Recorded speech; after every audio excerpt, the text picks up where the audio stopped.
Well, here we are once again at Holdfast Brewing for the Drury University Men's Division I Hockey Coaches Show. Final show of the year because the national tournament has been played and the national champion has been declared. My name is Kevin Kline, public address announcer for Drury University Men's Hockey. To my immediate right is head coach Jeremy Law, and to his immediate right is assistant coach Cliff Cook. Boys, before we get into the national tournament, what a hell of a season you guys had. You know, I mean, the national tournament kind of leaves a sour taste in our mouth, and we'll talk about that. But come on, man, 24-5, 23-5, that's a heck of a deal. I don't even know. 23-4. 23-4. Regular season. Regular season, yeah. 27 games, I know that, yeah. Like we're at, and by the way, I take full blame for this too. We have missed where we are with the 50 wins like 3 different times in doing these recordings because we still haven't hit 50 in the regular season. So we're at 49 in the regular season now. 40 in 2 seasons. 2 seasons. Yeah. Yeah. So I thought we hit 50 a month ago, and we didn't. So, yeah, anyways. But if you take last year's postseason, yeah, we're at 51. Yeah. Yeah. Unbelievable. I mean, that's a lot in 2 years for especially a 2-year Division I program. Yeah, it's been a good start. Take it. We, like you said, the national tournament left a bit of a sour taste, but when we look back on the season as in its totality, it was a great season. We got as high as number 4 in the country at one point late in January. Spent a lot of the season as the number 5 team, and then finishing number 6 it's special. Again, we had hoped for more at the national tournament. I think we both expected more at the national tournament, but when we kind of sit back, and one of the reasons we waited a week to record this, so we did have time to kind of let things digest a bit and get past the sting and kind of look back and realize it was a special season. So if you don't know what happened at the national tournament, we entered play at Centene Center in St. Louis as the number 6th ranked team in the ACHA Division I in the country, and we had a first round bye, and then we played the number 11 seed Calvin University in our first game. They had already played a game before that, beating Rhode Island 5-0. We got beat 4-3 in overtime, and you don't expect to go out that early in a tournament where we're a single-digit seed. And so we did take a little period to digest what happened and to, give you information not emotionally charged. So now that we have had that time to sit back and kind of reflect. I will say I'm not sure I've had quite enough time, but we'll try. What went wrong? This is a tough one. I think we came out of the gates really strong. I got a 2-0 lead early on. At that point, I think we went a little bit into cruise control and played with the lead instead of playing like it was a 0-0 game. You got to keep your pedal down, and I think that was a bit of it. And then gave up a goal in the last minute of the first period, which kind of changed the momentum. 11 seconds left in the first period. They put one in. Made it 2-1. So they gained a little bit of momentum and came out in the second. And I think we played an even period, 1-1. Had a 3-1 lead. And then third period, they got a quick one and tied it up. So in overtime, it's anyone's game at that point. Two good teams, and we had lots of chances. We had a power play. Just didn't capitalize on it. So yeah, and make no mistake, Calvin University was ranked 11th, but they are a way better team than an 11 seed. Their conference schedule is ridiculous, just like Midland's conference schedule is ridiculous. And if we ever get into a conference, I got to believe that our conference schedule would be ridiculous too. We're an independent. Yeah. Early in the season, Calvin's ranking was much higher than 11. They were a single-digit team for a lot of the early part of the season. So you can't take anything away from them, but I kind of do a little bit, only because my thought is we lost that game more so than they beat us. Oh, absolutely. I agree. Absolutely. And so, and I don't want to take anything away from them because they played great. They took advantage of the situation, and we didn't. And they beat the team who was number 1 for most of the year, 6-2. The next game, the next day. Yeah. So they're a good team. They caught fire at the right time. One thing I think they definitely outplayed our passion. Yeah. I thought we were lacking a little bit of grit and character, which we had all season, and I just think they wanted it more than us that game. So and because of my relationship with the players, I adore every one of them, and good friends with a lot of them. I'm very candid with them, and I say, guys, I'm not upset that we lost. Yep. Losses happen. Yep. I'm just upset with the way we played. Yep. We didn't even play well enough to give ourselves a chance to win. Yep. No, yeah. We. Like So to keep it close and go into overtime really is. I said this to someone the other day. As poorly, if you want to put it that way, and there's probably ways I could put it even worse, that I think we played, especially a handful. Even with that, we still go to overtime with a really talented team. And imagine if we had given our normal effort and our normal passion. The game's not even close at that point. So, and we, to his credit, because I think Joe would agree, Kuchazlo hasn't been necessarily at his best this semester in the spring. He's been good. He's Joe. He's going to be great. But he hasn't been the Joe we're used to seeing. It was that game. In that game, he was phenomenal. Oh, I've got him singled out on my notes to talk about him. You talk about Kuchazlo not being what our standard of Joe Kuchazlo is for the second half of the season. He still finished his top 10. Yep. Top 10 goaltender of the country. Yep. No, absolutely. Like I said, I think he would agree that he wasn't necessarily at his best at times in the spring. But he showed up when it mattered most, but we didn't as a team. So, kind of getting all over the place here, but our second half of the season has a lot more downtime than the first half of our season. For a goaltender, that's rust building up. Do you think? Yeah, that doesn't help. But also having a couple games canceled due to weather, that didn't help. And then because we're not in a conference, we have an extra week off where most teams, like Kelvin, play in their tournament. So. It's tough, and you can't really find opponents when you're independent because everyone else is playing in a conference tournament. So, and it's especially when that extra weekend in there, which we've talked about a lot going into next season, is we need to. It'd be nice to schedule someone there. Problem is, one of the reasons why most people don't want to do that is it doesn't count towards anything. Sure, the rankings are already finalized at that point. They're essentially exhibition games. Yeah. So. There's a lot that can go wrong. Yes, it can help you in preparation, but there's also a lot that could go wrong in games like that too. Oh, you risk injury to a vital player. Yeah, I think it's less, and I think Jeremy would agree. For us, it's a physical sport. Mm-hmm. Injuries are going to happen. We don't look at it that way. I look more at it like something really dumb happens, and now you got a suspension that is preventable. Injuries aren't preventable. Things are going to happen. We had guys banged up going into the national tournament, as we know, and thankfully by the time the tournament started, they were well enough to play, and whether or not they were 100%, they were at least at a level where we were confident putting them on the ice. So injuries are going to be there. I don't think we try not to factor that into a situation like that, but a dumb play with a suspension or something like that, for sure, you got to think about that, especially if the other team has nothing to play for and they're just saying, hey, we'll play one more game. Yeah. So let's get back to our performance. 4-3 overtime loss to Calvin University. Was it a function of us being tight? Was it a function of us overlooking Calvin? Or was it a function of their style of play? Because they appeared to me to have watched tape against Missouri State in Maryville, clog the middle, make us get around them. Was that true? They play a 1-2-2 trap style game, which we knew. We watched a lot of video on them. They didn't do anything we hadn't prepared for. Nothing they did was we weren't prepared for. I just think it was a matter of honestly, hate to say it, but quite a bit of effort. They gave full on effort, and we had a handful of guys that gave it their all, and a lot of guys that didn't. So and then also like I said, coming out early, I think when we got that 2-0 lead, maybe started subconsciously overlooking them and thought the game was wrapped up. Well, we're always fast starters. Yep. I even told some of the Canadian parents that had come down, they said, what do you expect out of this game? And I said, we're going to go up 2-3-0 before the end of the first period, and then we'll kind of fall into our usual second period. Let's see if they can come back, and then we'll crank it up again in the third period. Well, I was right about the first period, and those were two identical goals.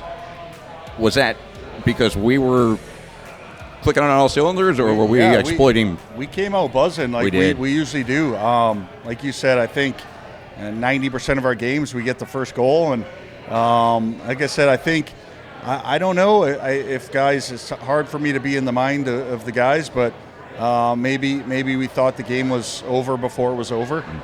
And then, like I said, we turned it on in overtime, but just a little too late. Yeah.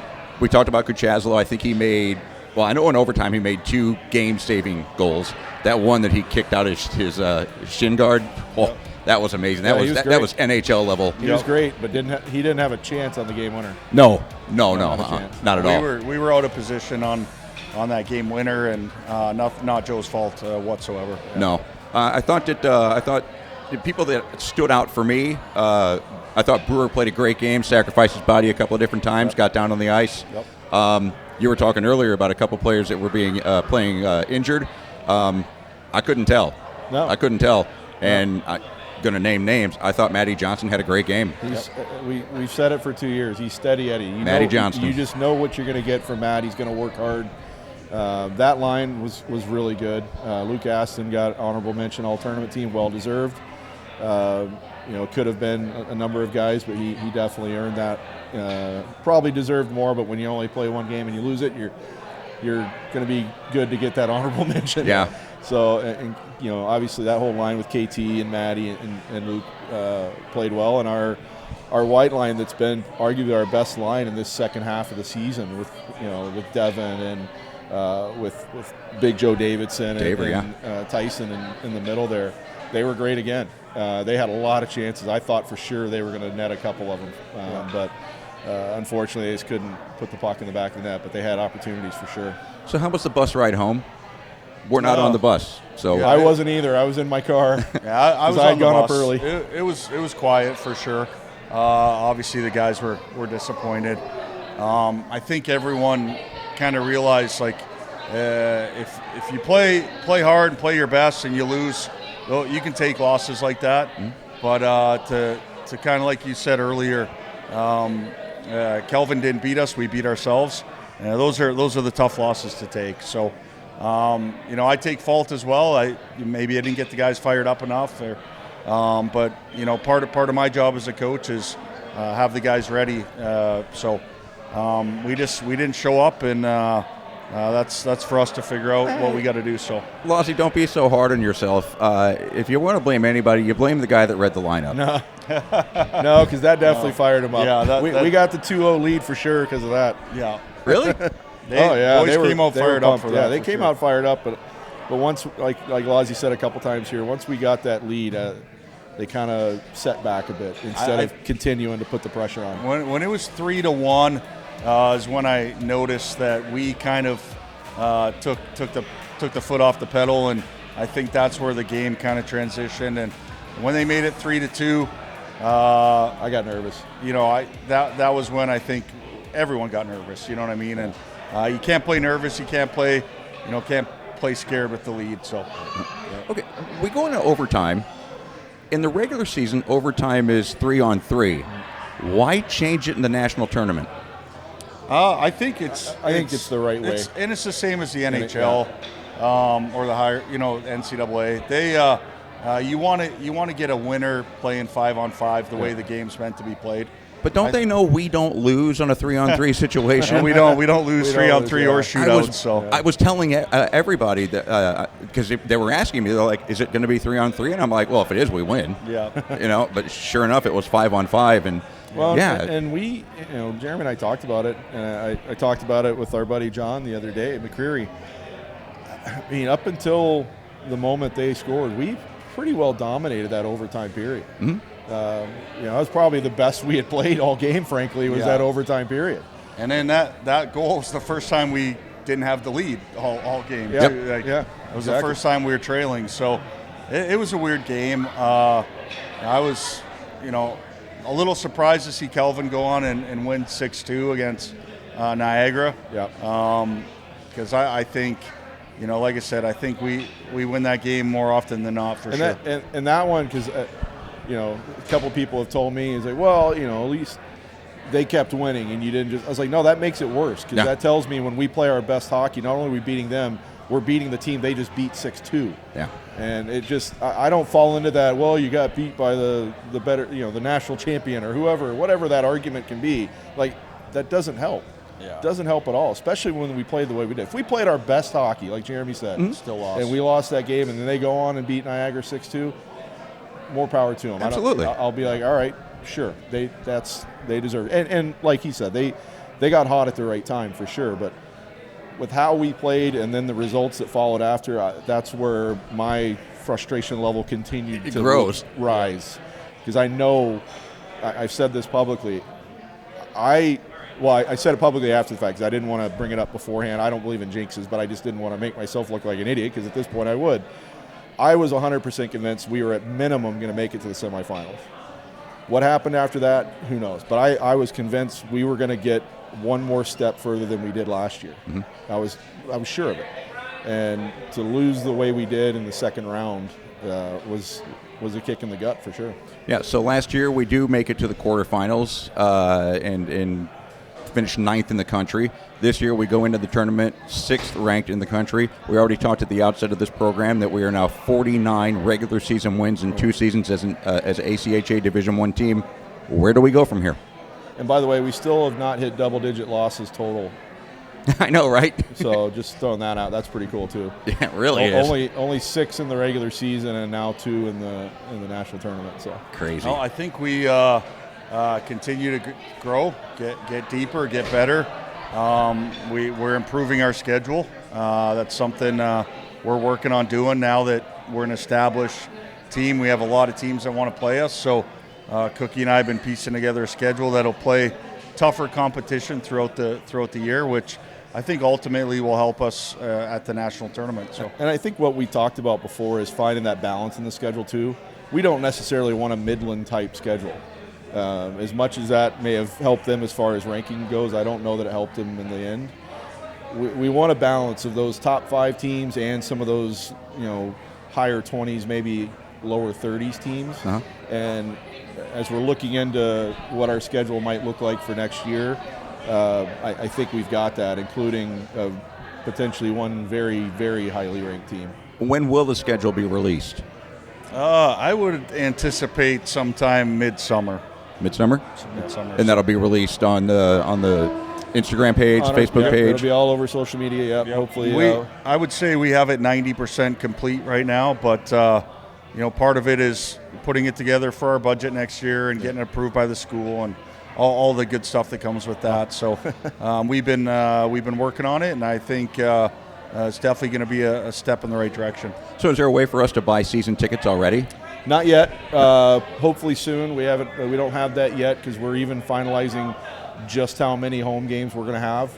Okay. Because again, we don't have anything finalized yet. But just to give people an idea, it looks like we're going to have a couple of potentially single game Thursday night games kind of thing. So it kind of will make our number of home games fluctuate a little bit. So once we have that number finalized, then we'll be able to put together a season ticket package. And that would be sometime after June 1st. All right.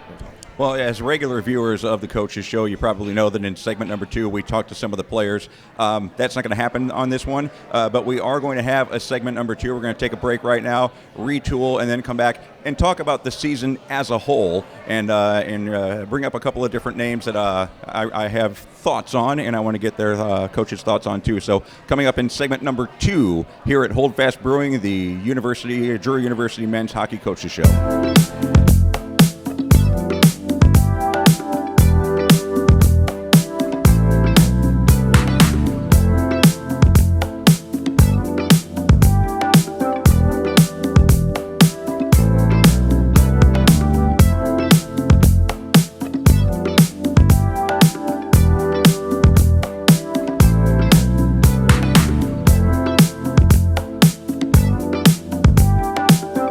Well, we are back for the second and final segment of this Coaches Show at Holdfast Brewing. I'm Kevin Kline, public address announcer for Drury University Hockey. Head coach Jeremy Law, assistant coach Cliff Cook. Guys, we've talked about the national tournament. We're done with that. I want to talk about the season as a whole. I've been done with that for a week. 2, right? Actually, I probably haven't. That's a lie. Yeah, that one. Yeah, you let it fuel you for next year. Yeah. Right? Yeah. So this year, as a whole, 4 of our top 10 scorers were defensemen. Yeah.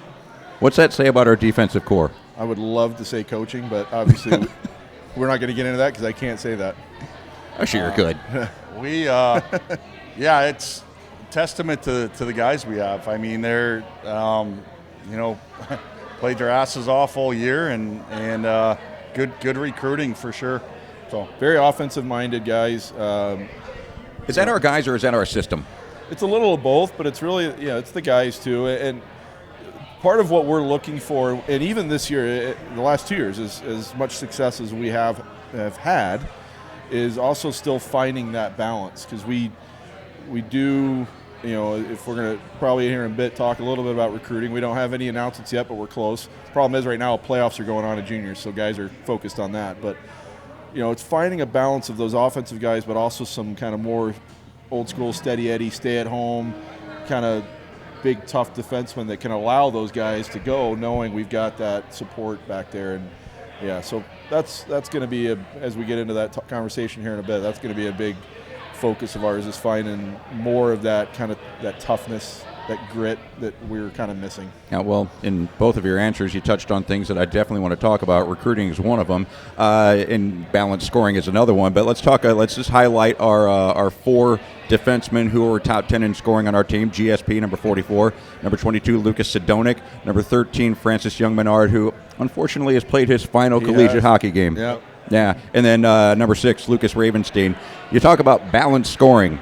Daniel Beaupre led the team with 35 total points, followed by Anmal Garcha, 34 total points, followed by KT Walters, 31 total points, followed by Luke Aston, 29 total points, and then Matthew Johnston, 23 total points. That is balanced scoring. I don't remember, and you might have this written down or not. I just did and I don't even know if it's posted yet. I just did the most recent story on the DruryPanthers.com website about the season. It's kind of a whole recapping last tournament, and I went through it, and I don't remember off the top of my head, but we had something like, was it 19 or something guys in double-digit points, which is kind of unheard of, honestly, especially when you're only – in juniors, when you're playing 50, 60 games, right. That's probably actually a low number. But when you're only playing, as we did, 27 games. 27 games, and you got 19 something, or I don't remember the exact number, but yet that many guys in double-digit points, that's impressive. Yeah, we're a balanced team. Yeah. We roll 4 lines for the most part. We're able to do that with the talent we have and the guys we have. Not a lot of teams can do that. I mean, there's teams that play their top 2 lines every other shift. Well, Calvin's a prime example. Yeah, we saw their top line every other shift. Yeah. And their top line's really good. I mean, that number 71, he's one of the best players in the country for a reason. Yeah. He's good. Is that Ickes? ICKES? Yes. Ickes, yeah. He's a talented player, and he is one of the best in the country, no questions about it. Yeah, he's on the front page of the leaders. Yeah. So, then you talked about recruiting. So it's a double-edged sword, as I see it, for the Drury University D1 program. We only have 2 guys that we're losing to graduation. The team's going to be basically the same as last year. Where do you make roster spots, and how do you bring other people in? I mean, Yeah, I think we need to bring in. You need some new blood. You need some fresh faces. It definitely helps your locker room. Helps the compete level. Guys not getting complacent. All that good stuff. But also we realize we have a very skilled team, fast and skilled. But I think Cookie mentioned it earlier too. We're looking for some grit, some meat and potatoes, and a little bit of toughness, team toughness. So there's a you want a well-balanced team, and I think we have almost all the pieces. I think we're just missing a couple pieces that are going to help our team. We've said it the last 2 seasons. We're not a very physical team. No, and we're not necessarily. But that's not our style. No, but you need guys that can go out there and do it. And we joke all the time, and I don't want him to change what he's doing, but when our most physical player is our smallest guy, and Levi Brewer, nothing against Levi, he would agree, that's a problem. Like we need some more get in your face and, that kind of grit. And we've got guys that, and not to call out anybody, which I'm not, but I think they know who I'm talking about, is we have guys that think they are, but they're not, and they shouldn't be. That's not their game, even though they try and be that guy. We're looking at guys that can come in and be that physical presence and protect, just like old school hockey, protect your scorers. And if someone's going to get in your goalie's face, they're going to be the ones that are going to tell them that's not happening. Because one of the bonuses we have, and we don't want to take it to an extreme where we've got guys that are just running around being, right, as we say, donkeys. But one of the bonuses we have is we have such a good penalty kill that if we do have some guys that will take the occasional penalty. We had one of those at Missouri State for many years, the big Swede. Took a ton of penalties, but we loved the style he played. He just played hard, And we want guys that are going to give that physical presence, and if they take the occasional penalty because of hard work, not being stupid, we've got a great penalty kill that can cover that. So what does a physical presence on the ice, how does that affect the opposing team? It helps change momentum. Also wears the other team down. But I think the biggest thing is just like that character spark, fires up the guys, just changes the attitude on the bench. That's the biggest thing, I think. Here's just a quick example, just kind of lay it out there. Pretty much everybody's watching this as a hockey person, so they get it. But anybody that's not, let's say you've got an old school fourth line, that's just bangers. That's all they do. You throw them out there early in the game, and they go hard on a forecheck, and they're lighting up the other team's defensemen who are trying to break the puck out. The rest of the game, they're going to be looking over their shoulder and be a little jumpy with the puck and all that. That's what we are, even with the skill guys, that's what we were trying to get out of them, is to be that presence on the forecheck, to go in, take the body, be a presence, to make that defenseman. Teams do that to us all the time. Oh, yeah. And make that defenseman, think twice before going in to get that puck and coughing it up because they're worried about getting their bell rung. Teams do that to us a lot, and there's been teams that have been successful with that against us. We need to return the favor, and we just don't have that right now. Yeah. So, well, at least we know what we got to accomplish. Yeah. Yep. Right. So that kind of makes recruiting easy. Yep. Don't you think? No, recruiting is we know what we want. Finding it is a whole other thing. But we have so many options with our ranking, how well we've done in 2 years. Recruiting is very easy right now. It's just narrowing down what we want. So No, we're talking about recruiting and bringing in new blood, but in all honesty, our boys are pretty special. Oh, yeah. absolutely. Our boys are pretty special. Don't want to replace anyone on our team. No. We just need to add some character. Yeah. So how do you assess the season overall? Like I said, it's hard. After the national tournament, but I'm proud of the team, proud of the way the guys played all year. I think we're 17-0 at one point. Yep. Start out the year and had some big wins, knocking off Jamestown. Mary twice in there. We beat Mary twice. We still only have overall in 2 seasons 2 home losses. Yep. It's like it's still, and I don't know about Jamie. For me, it's still hard for me to really. I know, weeks, days, months, whatever down the line, and for sure years down the line, I will look back on these first 2 seasons, including this one. Last year was just special, being the first year and what we accomplished. It's just unbelievable what.